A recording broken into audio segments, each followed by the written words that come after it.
Selanjutnya segera kita ikuti dialog luar studio pendengar Lintas Makassar pagi yang berlangsung di gerbang tol Kaluku Bodowa Makassar, dan sudah bersama kami presenter Rahmadani. Rahmadani silakan.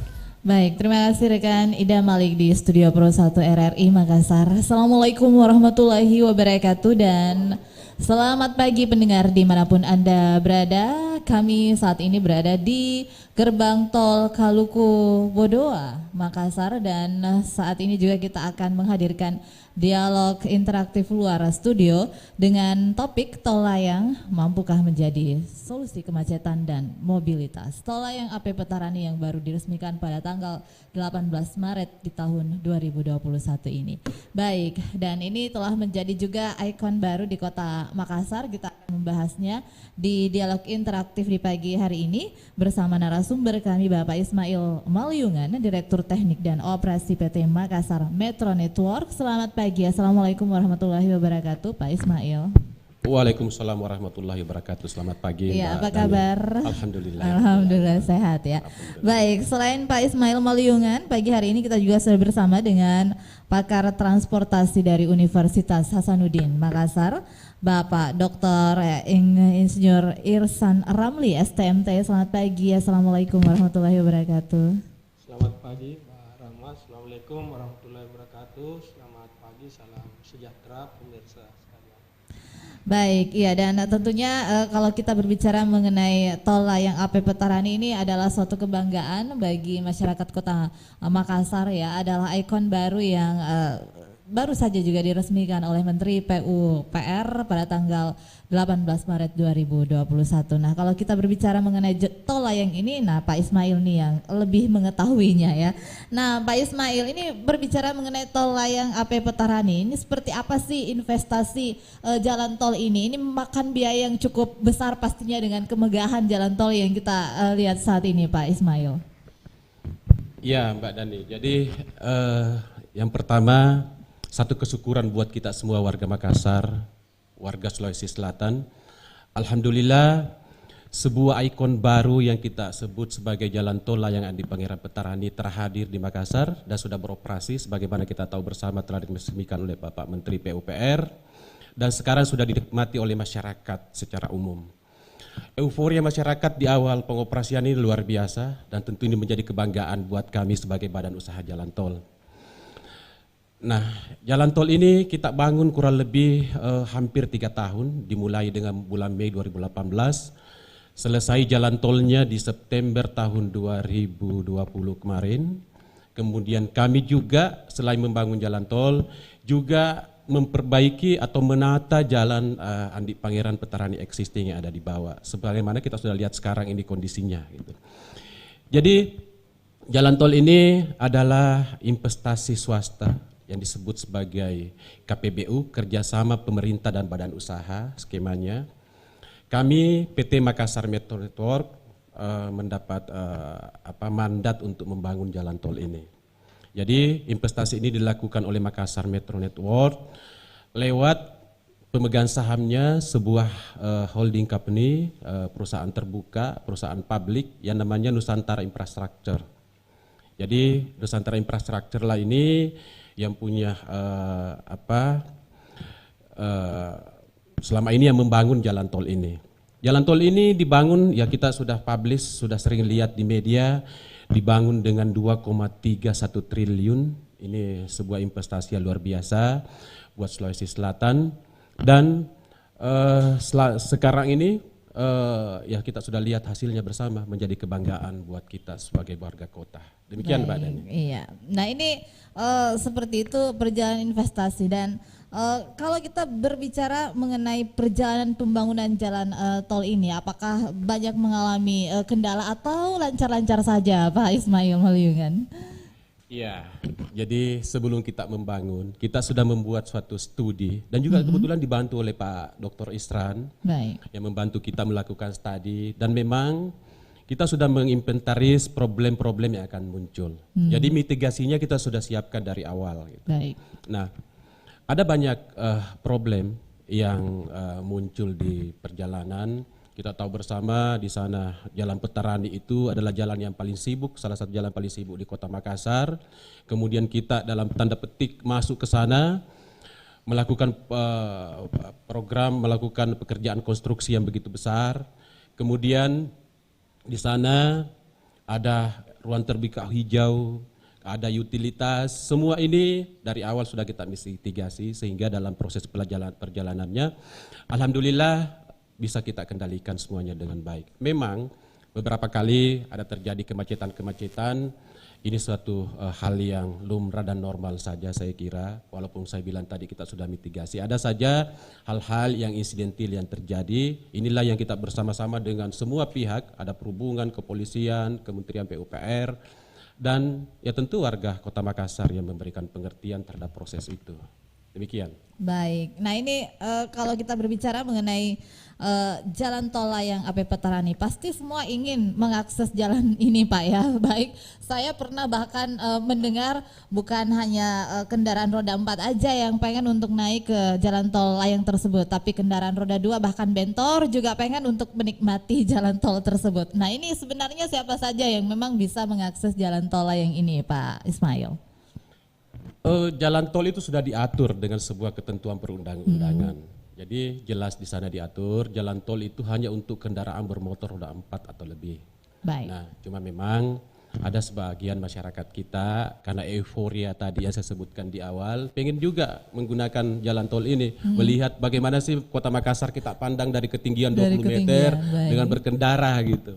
Sehingga ada yang mencoba masuk, tapi kita sudah mengantisipasi semuanya bersama dengan pihak kepolisian. Begitu naik, yang tidak memenuhi kriteria tadi, ya tentu diminta dengan baik-baik untuk keluar.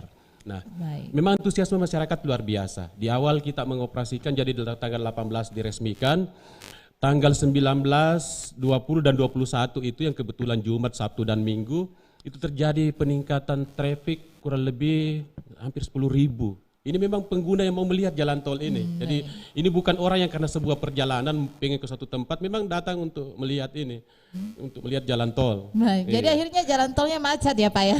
Ya tidak juga, terjadi antrian sedikit di gerbang tol karena faktor-faktor tadi ada yang saldo, mungkin lama tidak pakai kartu uang elektronik, saldonya kurang. Di gerbang tol ya terjadi sedikit penyesuaian.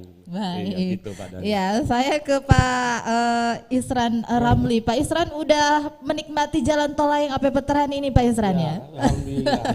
Baik Pak Isran, berbicara mengenai kemacetan Pak Isran, Makassar ini sudah menjadi kota metropolitan dan salah satu permasalahan kota metropolitan itu adalah kemacetan ya.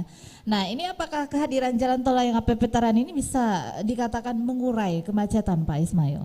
Iya, makasih Mbak ya. Jadi begini, mungkin kami mengingatkan dulu histori kita ke belakang ya. Kita setback kondisi kita sebelum jalan tol layang Petarani ini dibangun, dan salah satu motivasinya ya dibangun tentunya tadi beberapa poin sudah disampaikan oleh Pak Ismail. Nah, ketika itu memang semua kita masyarakat sudah pada tahu ya bahwa Petarani ini, jalan Petarani ini adalah tulang punggungnya transportasi, salah satu tulang punggung utama sistem transportasi lalu lintas di Kota Makassar dan sekitarnya lah gitu ya, Minasata. Nah, sebagai tulang punggung, backbone begitu ya, di mana fungsinya adalah sebagai ruas utama peralihan pergerakan ya, pergerakan orang dari barat ke timur, selatan ke utara. Nah itu mau tidak mau pasti volume lalu lintas yang melewati Petarani akan menuju kepada suatu kondisi di mana kapasitasnya akan tercapai. Nah ketika kapasitas suatu jaringan atau ruas jalan itu akan dicapai, maka disitulah kita akan mengalami suatu kondisi apa yang dibahasakan oleh masyarakat kita secara umum sebagai suatu kemacetan ya. Tetapi di dalam teori transportasi atau lalu lintas sebetulnya itu adalah kondisi di mana antrian yang meluber gitu ya. Jadi sesuatu yang harus kita manage. Nah, salah satu solusi yang bisa diberikan adalah bagaimana menambah kapasitas ruas jalan ya ketika itu. Nah, karena melihat kondisi jaringan jalan Veteran ini tidak mungkin dilebarkan lagi, tidak mungkin ditambah kiri kanan, sehingga tentunya salah satu solusinya adalah membuat konstruksi jalan, ya, konstruksi jalan layang seperti yang kita lihat wujudnya sekarang ini. Nah, memang di sini kemudian kita bedah lebih jauh bahwa ternyata ada kurang lebih 15-20% ketika itu pengguna jalan AP Veterani sebetulnya muara pergerakannya adalah memasuki jalan tol, sehingga kalau misalnya volume ini kita split jalurnya, dalam hal ini tentunya dia menggunakan jalur tersendiri, tentunya kita secara hitung-hitungan berharap bahwa kinerja jalan di AP Veterani bisa menjadi lebih baik, ya, alias tentunya kemacetannya sedikit demi sedikit akan terurai dan berkurang. Saya kira itu dulu yang pengantar awal dari kami. Baik, nah jadi sedikit demi sedikit terurai dan berkurang. Nah, Pak Isran, ini ya, di Veterani ini memang menjadi mobilitas yang cukup tinggi ya. Ya, ternyata betul. Sebenarnya kalau kita berbicara bukan hanya sebenarnya di Veterani, tapi di ya, jalur-jalur seperti betul. Jalan Sultan Alauddin ini juga sebenarnya kemacetan juga kerap terjadi, Pak Ismail. Nah, apakah jalan tol ini juga sebenarnya berpotensi untuk dibangun di Jalan Sultan Alauddin ini, Pak? Ya, jadi di awal tadi saya sudah mengantar bahwa Veterani ini adalah salah satu backbone, ya, tulang punggung pergerakan transportasi kita. Tentunya kita tidak bisa melihatnya bahwa AP Veterani ini terlepas dari sistem jaringan jalan secara keseluruhan, ya. Jaringan penyambungnya dia terkoneksi dengan Jalan Urip Sumoharjo Bawak Karaeng yang juga jalan nasional, ya. Kemudian ada Jalan Sultan Alauddin dan seterusnya. Nah, tentunya kalau kita melihatnya secara konsep transportasi, ya, sebetulnya ini adalah langkah awal yang bagus bahwa kita sudah mulai menambah kapasitas jalan di Veterani. Tentunya tidak boleh terhenti sampai di situ, karena kalau kita tidak menyambungkan dia ke jaringan jalan utama lainnya, maka tentunya fungsi yang kita harapkan tadi bisa merelaksasi kemacetan itu mungkin tidak bisa optimal, ya. Jadi seperti yang Mbak sampaikan, ya memang mau tidak mau harus nyambung ke sana. Harus nyambung lagi ke sana, ya Pak, ya. Baik, tapi kita selesaikan dulu jalan tol AP Veterani ini. Nah, Pak, ini sebenarnya jalan layang tol AP Veterani ini, Pak, ini berbicara mengenai tarifnya, ya. Nah, kalau tarifnya ini pasti banyak masyarakat yang mau bertanya, Pak. 1 April ini kadang-kadang tarifnya bakal disesuaikan gitu, ya. Besok berarti 31 Maret hari ini berarti besok. Nah, apakah sudah ada nanti penyesuaiannya per 1 April ini, Pak Ismail? Jalan tol ini saya sampaikan tadi bahwa ini dibangun dengan sebuah investasi yang begitu besar. Dan itu tentu sebagai badan usaha sudah diperjanjikan dengan pemerintah bahwa kompensasi untuk pembangunan ini adalah penyesuaian tarif dan masa konsesi.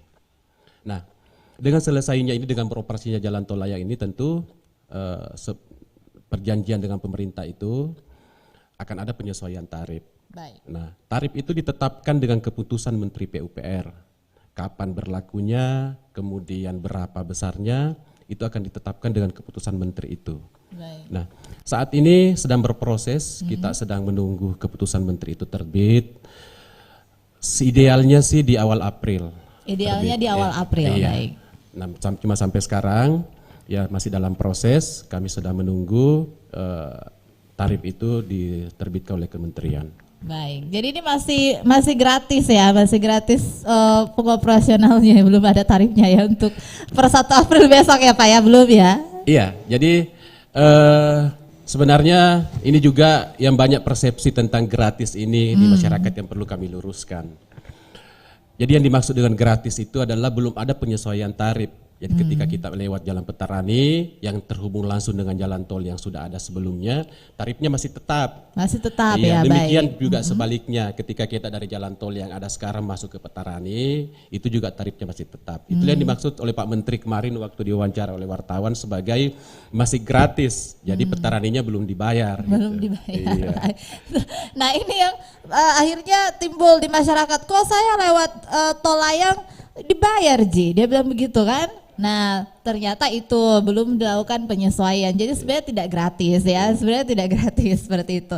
Nah banyak juga masyarakat yang bertanya Pak Ismail, kok sebenarnya jalan tol itu harus berbayar sih, ya harus berbayar. Kenapa harus dibayar? Harus tidak sama dengan jalan-jalan umum seperti itu. Tadi kan Pak Ismail sudah mengatakan bahwa ini bagian dari investasi. Mungkin bisa dijelaskan juga lebih rinci kepada masyarakat. Kok harus dibayar gitu? Iya betul Mbak Dandi, karena ini investasi swasta, sebuah mekanisme yang sudah diatur oleh pemerintah. Jadi sedikit saya cerita barangkali. Jadi skema jalan tol itu dimulai tahun 1924 di Italia, di Milan, sebuah kota di Italia gitu ya. Nah ini pemikiran bagaimana membuat suatu jalan yang dibiayai oleh pengguna jalan itu sendiri. Baik. Jadi mekanisme jalan tol itu sebenarnya jalan yang dibangun dengan biaya yang diperoleh dari pengguna jalan itu sendiri. Nah sehingga ketika ada penyesuaian tarif tol ini nantinya itu oleh badan usaha yang menjadi badan usaha jalan tol sebagai pengelola akan dipergunakan untuk banyak hal. Pertama adalah pengembalian investasi tadi, pengembalian investasi ini dari ekuitas, juga pengembalian investasi, pinjaman badan usaha ke bank. Kemudian yang kedua, sebagai biaya operasional maintenance. Jadi jalan tol itu begitu kita operasikan langsung ada biaya OM-nya. Operasional maintenance-nya kita bayar listrik untuk lampu jalannya, pemeliharaan jalan, operation untuk mengontrol kebersihan segala macam.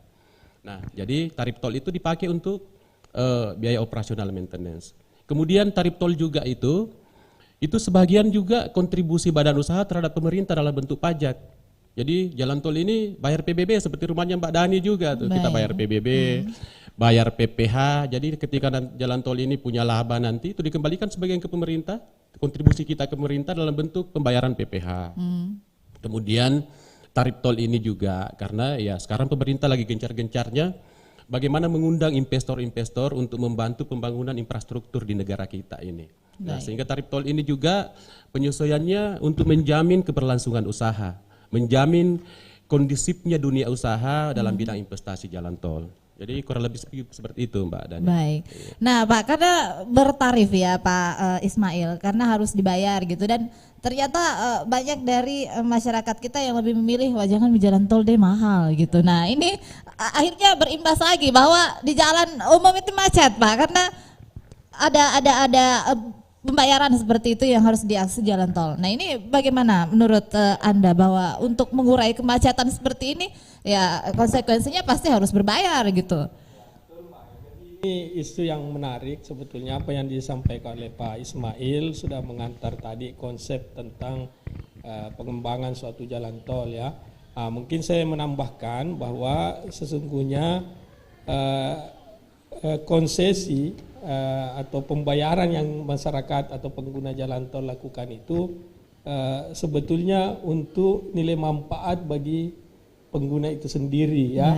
Sebagian besar, walaupun tadi juga disampaikan bahwa dari pembiayaan itu kan ada untuk biaya operasinya ya dan lain-lain lah begitu. Ibaratnya kalau rumah masa kita mau terang tapi tidak mau bayar listrik kan aneh juga gitu ya. Nah jalan tol juga sama seperti itu.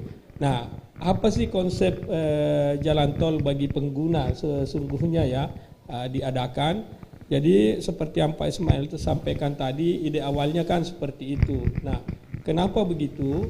Yang pertama adalah tentunya pengguna jalan itu selalu ingin cepat tiba dari suatu tempat ke tempat lain ya. Difasilitasi itu. Kemudian ingin murah gitu ya, ingin murah. Saya kira ini wajar alamiah kita semua siapapun akan mengatakan inginkan itu. Nah, terus loh kok kita lewat tol harus bayar, bukannya menambah kos gitu ya. Nah, ini mungkin yang kita lupa semua ya. Setiap kita ini sesungguhnya di dalam bertransportasi pasti mengeluarkan kos ya. Baik. Namanya biaya perjalanan lah begitu ya. Nah, biasanya kita juga itu di dalam bertransportasi untuk mengeluarkan berapa besar biaya yang akan kita gunakan di dalam transportasi itu, kita mempertimbangkan waktu ya. Baik. Waktu, sehingga di dalam konsep transportasi setiap pengguna infrastruktur transportasi itu, atau kita lagi itu kasarnya pengguna jalan, itu punya yang namanya nilai waktu. Nah, nilai waktu inilah sebetulnya yang dikompensasi ya. Kenapa demikian? Jadi analoginya secara sederhana begini, kalau kita lewat jalan biasa mungkin butuh 30 menit ya. Kalau lewat jalan tol butuh 15 menit. 15 menit, baik. Nah, saya tanya Mbak sekarang ya, secara langsung aja dijawab. Kira-kira kalau diberi pilihan, Baik. mau 30 menit tidak mengeluarkan biaya tambahan, kan tetap juga ada biayanya ini kan, biaya bensin dan sebagainya. Kemudian kalau mau lewat jalan yang lebih cepat ini, mungkin orang yang kena macet akan mengatakan, wah seandainya saya bisa bayar ini, Saya bayar lompat ya. ini kendaraanku kan, Biar mahal bayar, salah mahal satu bayar. fungsi jalan tol Bayar itu mahal. ada di situ. Baik. Jadi fungsi bayar tol itu bukan menambah kos sebetulnya, tetapi itu mereduksi kos transportasi kita yang tidak terlihat ya, tetapi ada. Tapi ada benar. Tetapi ada, seperti itu tadi kira-kira bayangannya Mbak. Saya mau ke pendengar ya. Pendengar silahkan bergabung di 3621853 yang berada di luar Kota Makassar, silahkan di 0411 3621853 atau juga di 0821 3333 9440 ya, di 0821 3333 9440 ya. Sambil juga menunggu pendengar kita di balik layar, saya mengajak Anda pendengar dan juga yang menyaksikan kita di layar YouTube saat ini. Di belakang kami saat ini ada CCTV ya. Nah, CCTV ini berfungsi sebagai alat kontrol di beberapa ruas jalan tol yang ada di Kota Makassar ini ya. Jalan tol yang ada di Kota Makassar ini mungkin bisa dijelaskan Pak Ismail. Ini CCTV-nya ini pantauannya di mana saja Pak Ismail? Iya, jadi sekarang ini kami mengoperasikan jalan tol di Makassar ini sudah 3 tahap, Mbak. Baik. Jadi tahap pertama itu 6 km dari pelabuhan sampai dengan flyover Urip Sumoharjo. Kemudian tahap 2 yang ke arah bandara, jadi dari 6 kilo kemudian 11,5 jadi 17,5. Kemudian kita tambah 4 kilo. Jadi tambah 4 kilo sudah hampir 22 km jalan tol kita. Nah, jalan tol ini seperti kita lihat ini sebagian kecilnya, sebagian besarnya sebenarnya ada di ruangan sebelah. Baik. Jadi semua proses transaksi, titik-titik yang berpotensi ada problem di jalan tol ini kami pantau dengan CCTV. Jalan tol ini dilengkapi kurang lebih sekitar 150 CCTV. 150 iya, CCTV yang Pak, 22 ya? hampir 22 kilo tadi itu.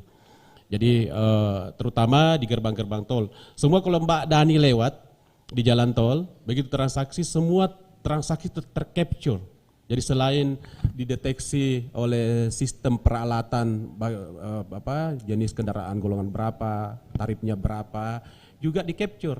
Jadi kalau suatu saat Mbak Dani datang ke kami, komplain sesuatu, kita bisa buka filenya. Buka filenya, Ya, sehingga baik. jalan tol ini sudah dilengkapi semuanya. Nah, saya ingin juga menambahkan sedikit yang sudah disampaikan Pak Isran tadi, bahwa jalan tol ini adalah sebuah konektivitas yang kinerjanya saling terhubung dengan jalan-jalan lokal. Jalan yang lain. Saya ke pendengar dulu Pak Ismail ya. Kita cut dulu, ada pendengar yang ingin bergabung. Ya, selamat pagi. Assalamualaikum warahmatullahi wabarakatuh. Ya, selamat pagi. Dengan Pak siapa? Terputus ya. Pak Jack, halo. Oh, Pak Jack, silakan Pak Jack dengan Pak Ismail dan Pak Isran Ramli. Ini Mbak ya. Ya, silakan. Begini, ini mengenai jalan tol layang ya. Baik. Nah, jadi mungkin perlu dijelaskan dulu, karena saya sudah beberapa kali lewat tol layang ini, saya bingung di mana pintunya. Nah, saya kan dengar katanya ini akan di pintu-pintu masuk itu nanti akan ada perubahan, ada penyesuaian tarif. Jadi tidak ada pintu katanya. Nah, apakah kita kalau tidak menggunakan tol layang tetap juga membayar atau tetap membayar sesuai dengan penyesuaian tarif tersebut? Misalnya saya dari arah pelabuhan menuju ke bandara tidak lewat jalan tol layang, pastinya saya akan masuk ke tol yang pertama itu kan. Apakah saya juga nanti ini akan ikut dari penyesuaian tarif tersebut walaupun tidak menggunakan tol layang? Nah, kemudian perlu juga disampaikan kepada pengelola tol bahwa tol layang ini kan juga perlu dijaga masalah kebersihannya ya. Ini yang bagian bawah-bawah ini harus dijaga juga, jangan cuma bagian atas. Jangan sampai kemudian ada jika aksi vandalisme yang sering coret-coret itu ya. Nah, ini kan juga harus ada personil ditempatkan di bawah. Jangan sampai kemudian bangunan yang sudah jadi landmark Kota Makassar ini kita ternodai dengan aksi-aksi yang tidak terpuji aksi vandalisme ini. Baik. Ya. Nah, masyarakat juga saya beberapa kali ini masih banyak masyarakat itu yang mengemudi di atas jalan tol itu masih pakai handphone. Mungkin mereka mau mengabadikan ya, baik di atas tol, sementara ada mau orang dalam kecepatan tinggi, mereka ini masih pakai handphone. Mungkin mau foto-foto apalah, nggak tahu lah. Jadi mungkin ini mesti diawasi petugas tol ya. Ada himbauan mungkin di pasar, jangan menggunakan telepon ataupun juga peralatan komunikasi ketika sedang berada di jalan tol. Nah, saya kira begitu, Mbak. Baik, iya. Nah, terima kasih Pak Jack di Makassar. Yang lain silakan di 3621853 atau juga di line telepon kami di 082133339440 ya. Nah, Pak Ismail, dari pertanyaan Pak Jack ya, meskipun kita tidak melalui jalan tol layang ya, ini kalau misalnya dari pelabuhan ke arah bandara, apakah juga akan mendapatkan penyesuaian tarif ketika masuk di pintu tol seperti itu, dan di mana sih pintu-pintu tolnya ini? Banyak juga yang bertanya. Silakan Pak Ismail, dan juga ini mengenai masalah kebersihan ya, masalah kebersihan, jangan ada coret-coret di dinding jalan, Pak. Iya, terima kasih banyak Pak Jack, Mbak Dani. Jadi luar biasa ini Pak Jack mencermati jalan tol kita ini, termasuk jalan tol layang Petarani. Jadi ingin kami informasikan ke masyarakat bahwa di Indonesia ini ada dua sistem pengoperasian jalan tol. Satu namanya sistem terbuka, satu sistem tertutup. Nah, kalau sistem tertutup itu pengguna jalan tol membayar tarif sesuai dengan jarak yang dilewati. Ini biasanya untuk jalan-jalan tol jarak jauh antar kota, antar provinsi. Nah, kalau jalan tol Makassar ini adalah jalan tol dalam kota yang relatif pendek dan dioperasikan dengan sistem terbuka. Nah, sistem terbuka itu kita akan membayar tarif tol tidak sesuai dengan jarak, tapi adalah jarak rata-rata. Jadi jarak rata-rata ketika kita menggunakan jalan tol. Nah, sehingga nanti ketika penyesuaian tarif tol ini sudah terbit Kepmennya, sama seperti sekarang kita di gerbang tol. Karena ini ada dua, ini nanti gerbang tolnya PT Makassar Metro Network sebagai badan usaha jalan tol investasi Petarani ini ada 5 sebenarnya gerbang tolnya. Baik. Jadi akan ada 5 nanti gerbang tol yang akan ada penyesuaian. Satu dari arah pelabuhan tadi ada gerbang tol Cambaya. Jadi ketika kita transaksi ke situ, even kita mau ke bandara, karena dia sistem terbuka, bayarnya sama, atau kita mau ke Petarani sama saja. Sebaliknya juga dari arah Petarani, transaksinya di gerbang tol Kaluku Bodowa buat masyarakat yang sudah familiar juga demikian. Jadi kita akan membayar di sana tarif tol yang Rp4.000 sekarang untuk golongan 1 itu akan disesuaikan nanti sesuai dengan Kepmen itu. Dari bandara ada gerbang tol Parangloe, kalau yang lurus, juga ada gerbang tol Rem Parangloe. Jadi ada 2 sebenarnya jenis tarif di situ. Itu juga nanti akan disesuaikan. Juga di gerbang tol Talok Timur yang dari arah kawasan Kima yang menuju ke jembatan Talok itu. Jadi 5 gerbang tol ini ya akan disesuaikan nanti tarifnya ketika terbit Kepmennya. Jadi sekali lagi saya tegaskan, ini adalah prinsip dari sistem pengoperasian sistem terbuka, Mbak Dani. Demikian Pak Jack. Kemudian yang kedua ya, Mbak Dani langsung aja saya kira ya. Yang kedua, ini juga saya jelaskan bahwa kami memang selain membangun jalan tol, juga memperbaiki jalan Petarani yang dibawa. Hanya saja begitu kita selesai bangun, itu akan dikembalikan ke pemerintah langsung sebagai pengelola. Jadi Petarani itu konstruksi jalannya adalah jalan nasional, tapi proses pengawasannya sehari-hari selama ini kan ada di Pemkot. Akan kembali seperti itu. Jadi lampu jalannya itu akan dikembalikan ke Pemkot. Tapi jalannya sendiri itu adalah dalam pengawasan Balai Jalan. Nah, tentu yang disampaikan tadi ada vandalisme, kemudian grafiti segala macam.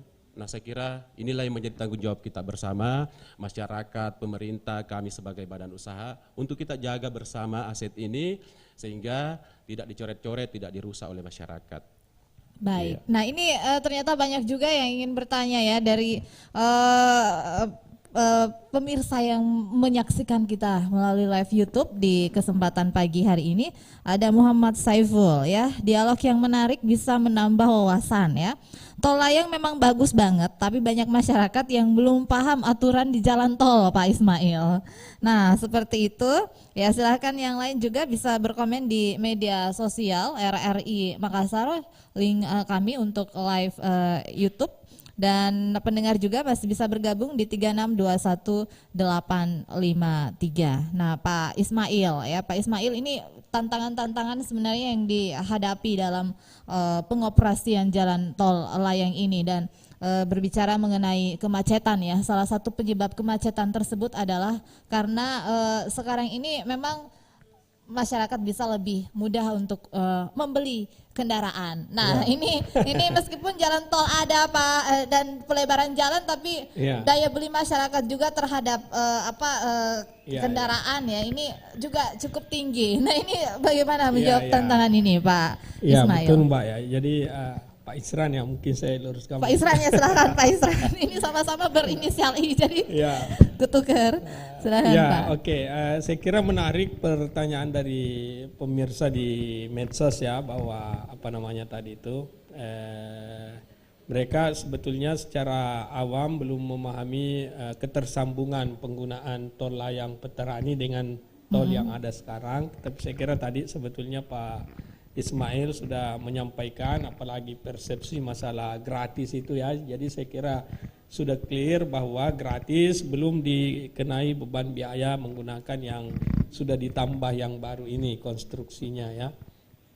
Nah, kembali ke masalah mengurai kemacetan di Petarani Mbak ya. Sesungguhnya seperti yang kami sampaikan tadi, bahwa studi awal ketika sebelum dibangun tol layang Petarani ini, kondisi jalan Petarani itu kan memang level of service-nya ya, orang bilang tingkat pelayanan kinerja tingkat pelayanannya itu sudah cukup buruk ya, sudah cukup buruk. Saya ingat sekali waktu itu hampir semua kita menjadi perbincangan publik kalau mau melintas dari timur ke barat pulang kerja misalnya, menghindari bagaimana caranya tidak masuk di Petarani gitu kan. Nah, itu menjadi momok bagi kita semua masyarakat pengguna jalan ketika itu. Nah, seperti saya sampaikan di awal tadi bahwa ini kan ada beban 20% ya sebetulnya menggunakan Petarani itu, tetapi tujuannya misalnya untuk via lewat jalan tol rute selanjutnya ya. Nah, sehingga mengingat kondisi lahan di Petarani sudah tidak dapat menambah secara horizontal, kapasitas jalannya tentunya ditambah secara vertikal ya. Nah, pertimbangan utamanya dijadikan tol tadi, yaitu tadi salah satunya adalah bagaimana 20% pengguna ini itu menggunakan yang di atas, sehingga kalau berkurang 20% harapan kita ya kinerja menjadi lebih baik di bawah. Nah, memang menjadi catatan kemudian adalah ketika ini kan kita tidak bersifat statis ya, tetapi juga berlomba dengan waktu.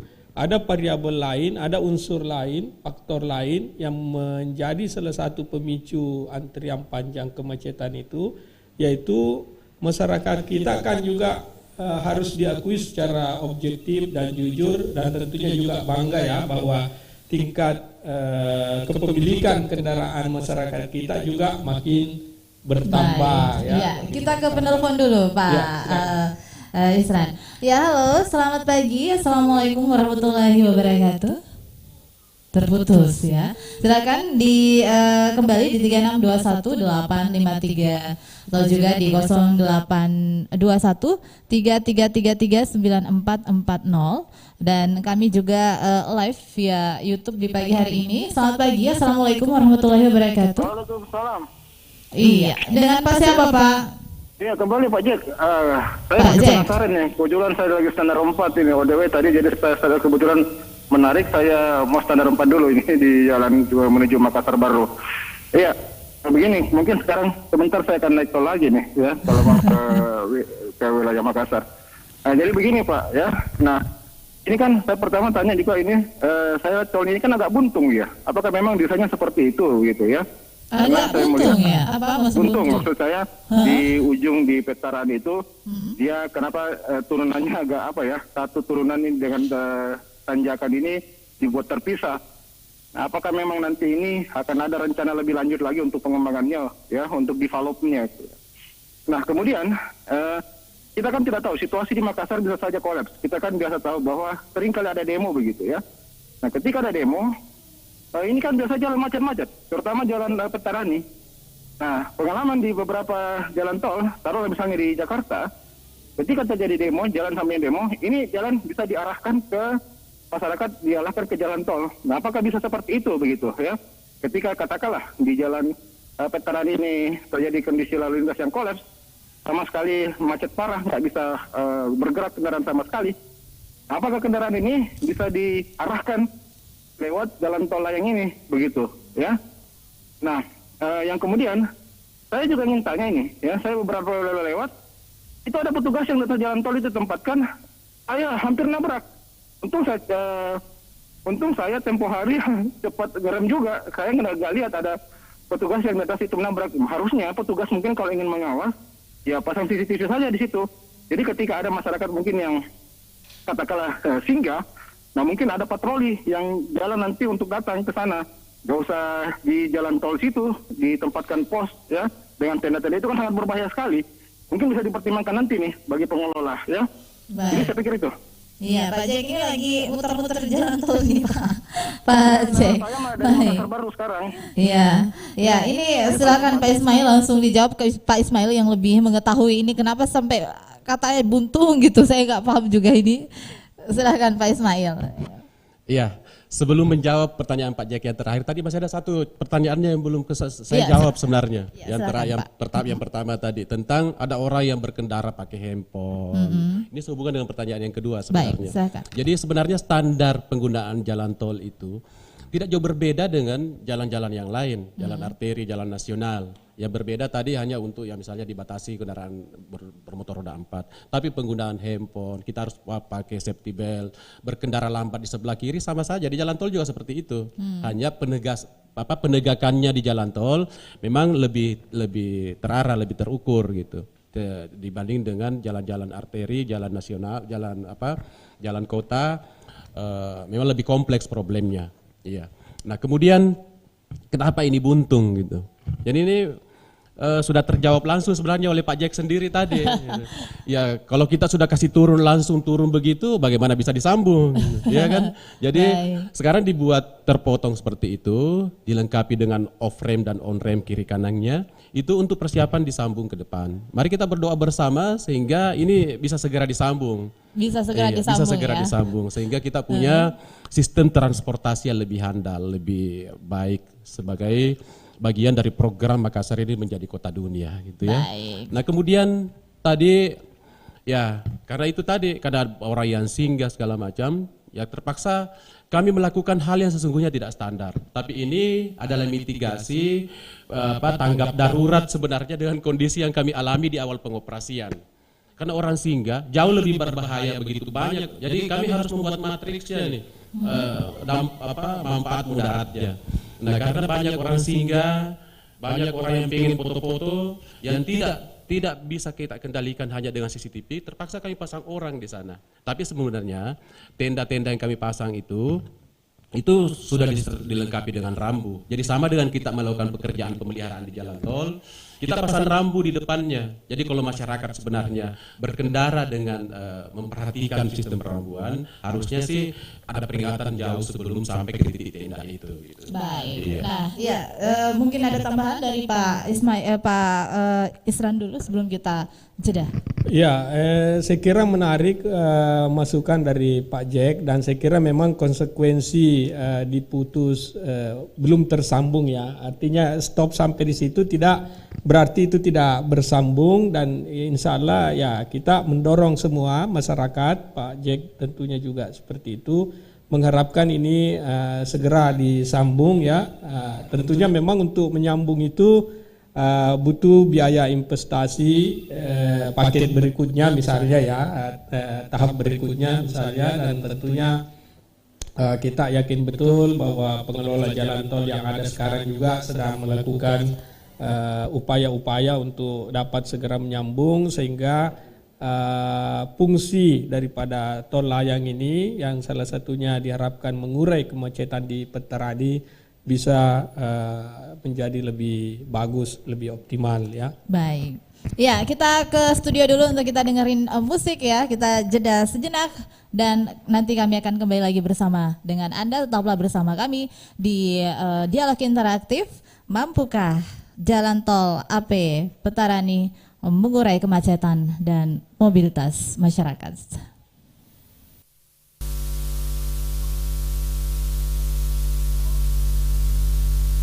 Masih bersama dengan kami di Dialog Interaktif luar studio dengan topik tol yang mampukah menjadi solusi kemacetan dan mobilitas dari gerbang tol Kaluku Bodoa. Kami hadirkan untuk Anda di pagi hari ini pendengar bersama narasumber kami Ismail Malyungan, Direktur Teknik dan Operasi PT Makassar Metro Network, dan juga Dr. Insinyur Irsan Ramli STMT, Pakar Transportasi Universitas Hasanuddin Makassar. Ya, baik, kita jawab dulu. Ini ada beberapa pertanyaan dari pendengar kita, ya pemirsa kita juga di YouTube kami. Ini ditunggu Pak ya untuk pengembangan jalan tolnya Makassar sampai ke Tanjung Bira. Kalau tadi kita bahas Sultan Alauddin Tanjung Bira. Baik, ada penelpon kembali, silakan ya. Halo, selamat pagi. Assalamualaikum warahmatullahi wabarakatuh. Selamat pagi. Iya, maaf, dengan Pak siapa Pak? Dengan Pak Wahyu. Pak siapa? Wahyu Pak Wahyu, silakan Pak Wahyu. Pak Wahyu di mana Pak Wahyu? di Hertasning. Hertasning, silakan Pak Wahyu. Yang saya mau tanyakan ini kalau berbicara masalah kemacetan ya, Makassar sebetulnya belum macet. Cuma terkadang ada penumpukan kendaraan karena kurang disiplinnya pengendara. Misalkan berjalan lambat dengan posisi kendaraan di tengah ya. Jadi yang saya mau tanyakan ini yang bukan di jalan tolnya, saya kan sudah berapa kali lewat situ. Tapi itu yang di pertigaan Hertasning, karena masih banyak kendaraan roda 2 yang terkadang nyelonong. Langsung memotong jalan, tidak mengikuti arahan untuk memutar. Nah, terkadang di situ bisa berpotensi kecelakaan ya. Terus yang di Lapocini. Mungkin bisa lebih diperhatikan lagi karena yang dari arah Lapocini mau keluar ke Petarani itu di situ biasa terjadi pertemuan kendaraan. Tapi tidak terlalu berpotensi kemacetan sih, cuma artinya mungkin bisa lebih diperbaiki. Terus dibawanya jalan tol itu jangan sampai ya, mungkin lebih diawasi lagi, jangan sampai dijadikan tempat ini jualan atau apalah. seperti itu. Baik. Karena itu kan bisa berpotensi kemacetan juga. Karena saya lihat di bawahnya itu cantik sekali tuh buat dagangan. Mungkin itu pertanyaan saya, Mbak. Baik, terima kasih Pak Wahyu Oke, ya. Assalamualaikum warahmatullahi wabarakatuh. Waalaikumsalam warahmatullahi wabarakatuh. Ya silakan ke Pak Irsan dulu. Ini katanya sebenarnya Makassar itu tidak macet, tapi kendaraan yang berjalan lambat. Silakan Pak. Menarik sekali ya masukan dari Pak Wahyu, pandangan-pandangan beliau, dan saya kira input-input tadi untuk perbaikan konsep manajemen rekayasa lalu lintasnya ya, khususnya pada jalan di bagian bawah tol layang ya. Saya kira nanti Pak Ismail mungkin yang lebih jauh sebagai pengelola jalan tol. Yang menarik sebetulnya apa yang disampaikan oleh Pak Wahyu, bahwa pandangan beliau sebenarnya kita belum masuk kategori macet gimana ya, gitu ya. Nah memang seperti yang saya sampaikan tadi, di dalam konsepsi transportasi lalu lintas ya, macet itu kan sebetulnya bahasa awam ya, bahasa masyarakat umum kita, yang mana sesungguhnya di bidang kita itu dikatakan sebagai terjadinya antrian yang tidak terkendali dengan baik ya. Mungkin tadi Pak Wahyu, pandangan beliau itu bahwa belum macet, perlu kita lihat juga untuk keseluruhan konsep jaringan jalan. Kelihatannya ya bahwa memang pada titik-titik jaringan jalan tertentu ada tersendat antrian ya, sehingga sesungguhnya kalau menurut beliau kan kalau antrian itu masih bisa dikendalikan ya, mungkin tidak terjadi kemacetan. Saya kira itu maksud beliau salah satunya ya. Nah apapun itu sesungguhnya kalau data-data kita menunjukkan bahwa laju pergerakan lalu lintas kita pada hampir semua ruas jaringan jalan yang non tol ya, yang jalan di Kota Makassar ini, rata-rata kendaraan kita itu kecepatannya ada di angka 20 sampai maksimal kurang lebih 35, ada sedikit mencapai 40 km per jam. Baik. Nah ini menunjukkan bahwa kinerjanya sudah mulai menurun ya, karena biasanya jalan-jalan kota itu didesain untuk kecepatan 40 sampai 50 bahkan 60 km per jam. Jadi gambarannya seperti itu. Silahkan masyarakat kita menjustifikasinya seperti apa, tetapi itu fakta data-data yang kita survei ya. Baik. Ya. Ya, silakan Pak Ismail dijawab pertanyaan dari Pak Wahyu ini juga untuk jangan ada masyarakat yang menggelar dagangannya di bawah tol layang dan juga ada kemacetan perlambatan di Rapocini ini. Silakan Pak.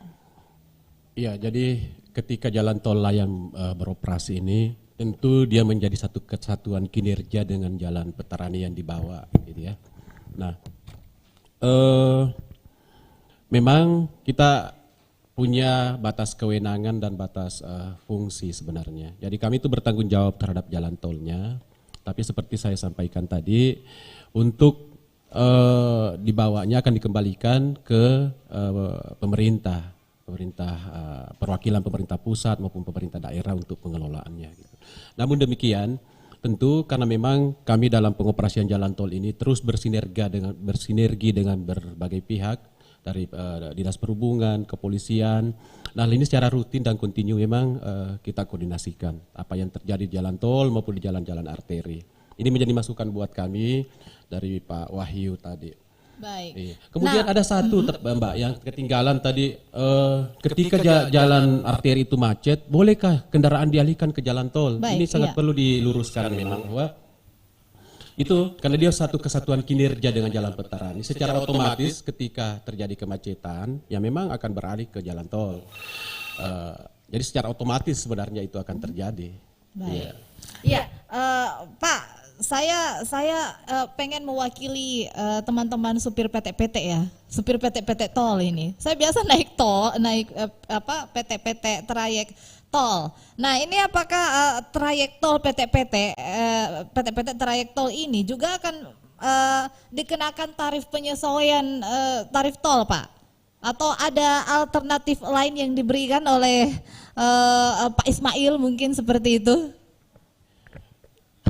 Memang ini menjadi satu hal yang menjadi perhatian buat kami ketika ada penyesuaian tarif tol. Kita paham juga bahwa dengan kondisi sekarang ini, terutama di masa pandemi, kami juga mensurvei PT-PT itu penumpangnya 3-4 orang gitu. Benar. Kalau tiba-tiba tarifnya disesuaikan tinggi, ya pasti akan menjadi dalam tanda petik terbebani lah PT-PT ini. Nah, ini yang sedang kami siapkan suatu bagaimana bentuknya kami kasih insentif atau mensubsidi PT-PT ini sehingga tidak terbebani dengan itu. Tapi khusus PT-PT yang memang trayeknya melewati jalan tol. Karena mereka memang biasanya masuk di gerbang tol kami di Talok Timur, kemudian menyeberang ke Teguh Umar.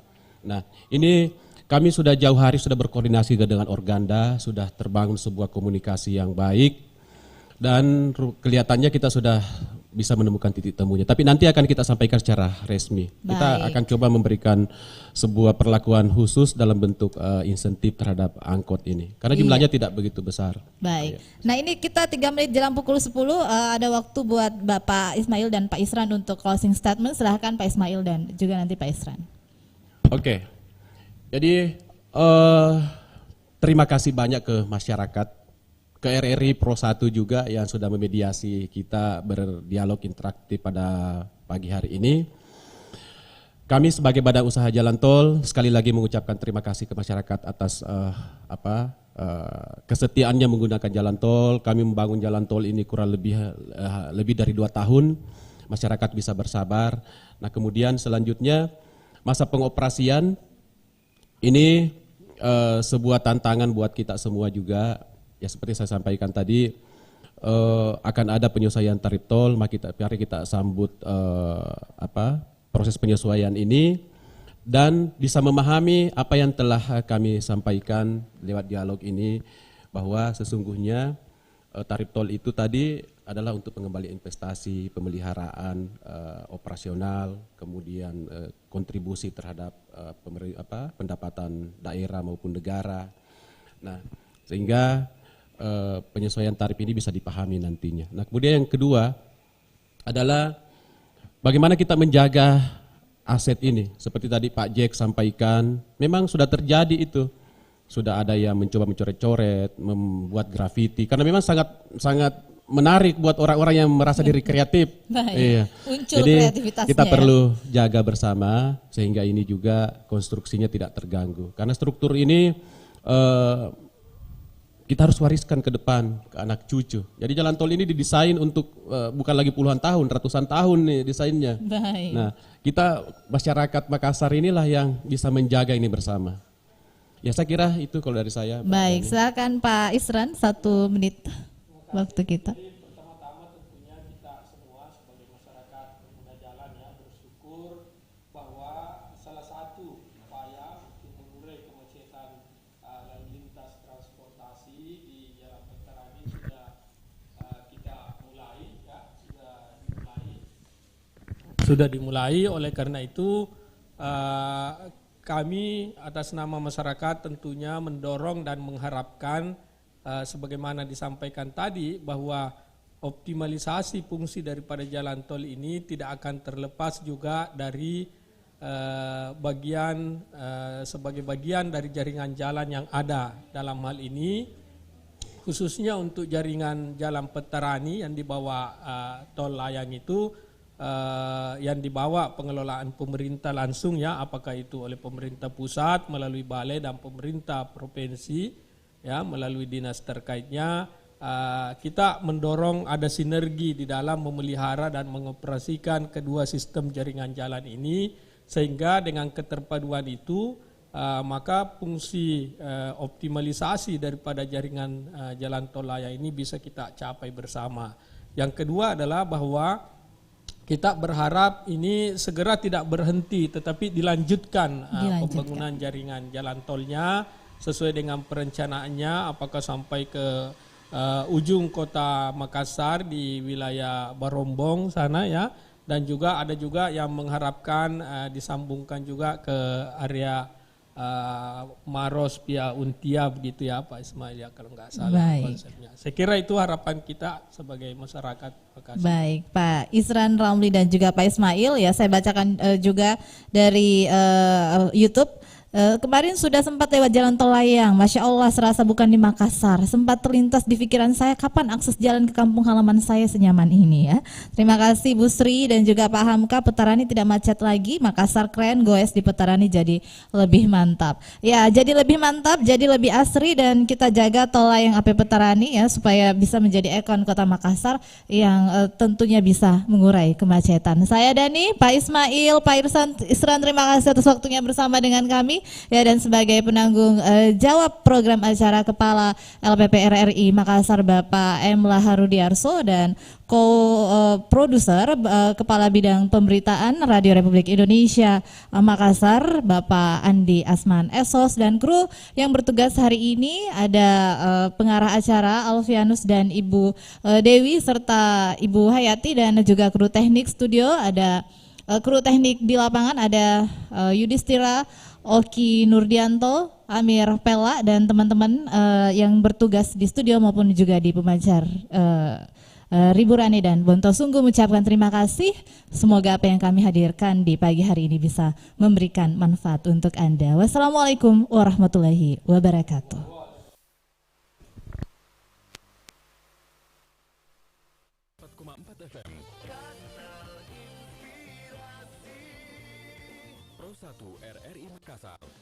Pendengar, terima kasih untuk Anda.